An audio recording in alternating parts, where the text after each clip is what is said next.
Assalamualaikum warahmatullahi wabarakatuh. Bertemu dengan saya.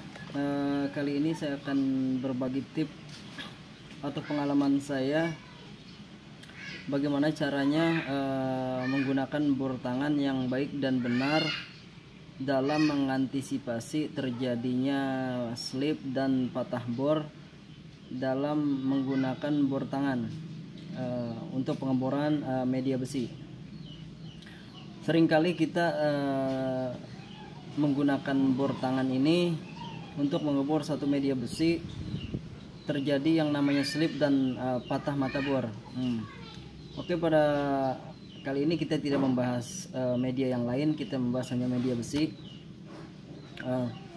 Secara umum kebanyakan orang menggenggam atau memegang bor tangan seperti ini. Nah, untuk pengeboran media besi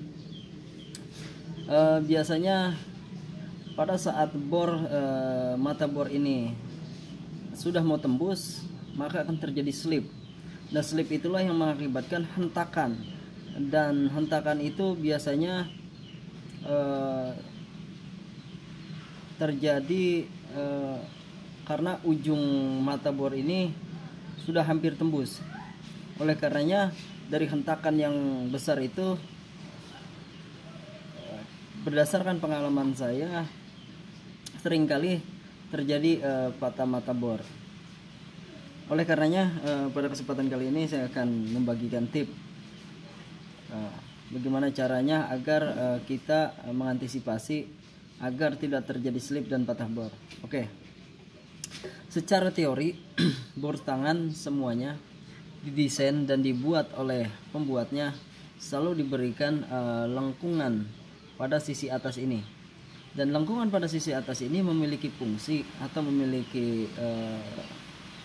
maksud agar pada saat menggenggam bor tangan, di sini jari jemari kita atau jari telunjuk dan jari jempol kita tepat berada di antara kedua sisi ini. Maksudnya apa? Pertama, kelebihan dari ini karena pada dasarnya bor tangan ini ketika kita tekan pada bagian sini, tekanan pada bagian sini akan memberikan tekanan yang sempurna. Tekanan sempurna itu yang dimaksudkan adalah satu poros dengan mata bor yang ada pada hor ini. Jadi dijamin tidak ada kemiringan tekanan yang akan mengakibatkan patah mata bor. Kalau tekanan di sini, secara teori dia akan sejajar lurus dengan mata bor. Jadi tekanan akan sempurna. Dan selain itu kelebihannya, ketika kita menggenggam seperti ini, maka dua jari kita, jari kelingking dan jari telunjuk kita akan tepat berada pada tombol power pada bor tangan ini. Nah, ketika terjadi slip dan terjadi bantingan, secara otomatis maka bor ini akan melejit ke arah searah jarum jam, dan secara otomatis jari kita akan terlepas. Lain hal ketika kita memegang seperti ini, biasanya ketika terjadi slip kita akan sekuat tenaga menahan agar bor ini tidak terlepas dari tangan kita, dan disitulah terjadi terus menerus penekanan daripada tombol power bor tangan ini. Kalau kita tekan terus tombol power, maka bor ini tidak akan berhenti dan kita terus menekan sampailah terjadilah patah mata bor karena kita berusaha sekuat tenaga untuk mengendalikan bor ini. Oleh karenanya di sini saya ingin memberitahu sedikit ya, tentang lekukan pada bagian bor ini. Nah, semua bor tangan merek apapun kecuali bor cold dress ya, dengan bor tangan yang tipe seperti ini, biasanya para produsen merek apapun akan membuat lekukan pada sisi atas ini. Saya tunjukkan, ini bor tangan merek Bosch. Nah, dan ini saya punya bor tangan merek Magtech. Magtech pun sama diberikan, dan di sini ada gerigi agar jari kita itu artinya tidak licin pada saat memegang seperti ini. Dan juga bor tangan merek Makita. Bor tangan merek Makita pun sama, dia diberikan bintik-bintik ini, fungsinya pun sama agar jari jemari kita tetap nyaman dan tidak licin pada saat menggenggam seperti ini. Oke, kembali lagi kepada bor yang pertama. Sini saya akan menunjukkan cara mengebor. Tadi saya bilang secara teori, apabila kita memegang seperti ini, tekanan yang kita berikan pada sisi tengah jari ini akan memberikan tekanan yang sempurna karena sejajar dan satu poros dengan mata bor. Jadi tekanan akan memberikan dorongan atau dorongan tangan kita akan memberikan tekanan yang sempurna pada saat pengeboran. Selain itu, dia akan memberikan safety atau keamanan pada saat kita mengebor terjadi slip.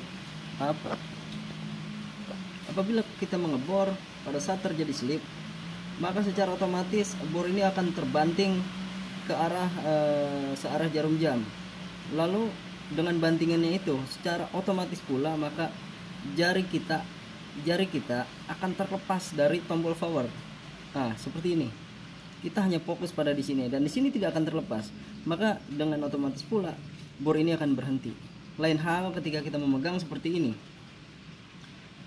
Kalau kita memegang seperti ini, apabila terjadi slip, nah, naluri kita ketika kita mengebor maka otomatis kita akan menahan sekuat tenaga agar bor ini tidak terlepas. Nah, dari